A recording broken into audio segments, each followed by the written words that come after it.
السلام عليكم ورحمة الله وبركاته. أصحابتنا كحرن channel كينا Somali Universe كسر هذا مركل اليوم برنامج كيني أريمه بالشدة. أسبوع عام برنامج كيني وحنكسر قانون دونا جبر تورتي مصحف كقرآن كريم كدبنا الله معجزة رباني هكذا دي وكيسي حيوان كدولجا. balse inta aan gudgalin kor barnaamijkeena haddii midaan ay tahay booqashadaada kugu horeysay channelka fadlan ha iloobin inaad subscribe saarto aarna ku bato batanka notificationka si ay kuu soo gaaraan fiidiyoodii ugu dambeeyay aan soo upload gareyno mahadsanid.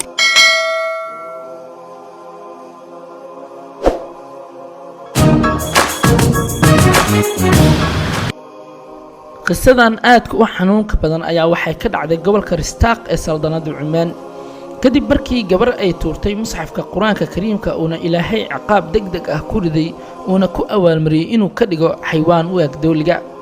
qisadan ayaa u dhacday sida tan: gabarnan ayaa daawanaysay TV uu ka socday show heesa ah, hooyadeedna quraan ay halkaas ku akhrisanaysay.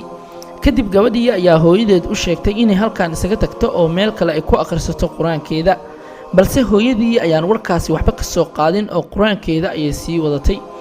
gabadhii ayaa carada dhacday hooyadeeda oo kutubkii quraanka kariimka ay ka tuurtay oo si carad leh ay ula hadashay hooyadeeda.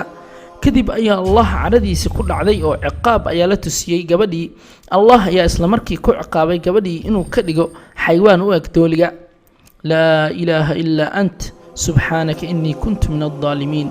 gabadhan ayaa muteysatay laba dambi oo waaweyn, mid waa quraankii kariimka oo ay dhulka la dhacday, midna hooyadeed oo ay si caasinimo ah ula dhaqantay. qisadan waxay dhacday sanooyin ka hor, balse qisadan waxay mudan tahay in lagu cibro qaato. marar badan waxaynu aragnaa isagoo quraanka la aqrinayo in halkaasi heeso dhagaha aan ku xiranno oo aan quraankii iska boojeyno. ilaahay caradiisiisan kuugu dhicin walaal, ka digtoonow qof walba oo muslim ahna gaarsii fariintan. mahadsanidin.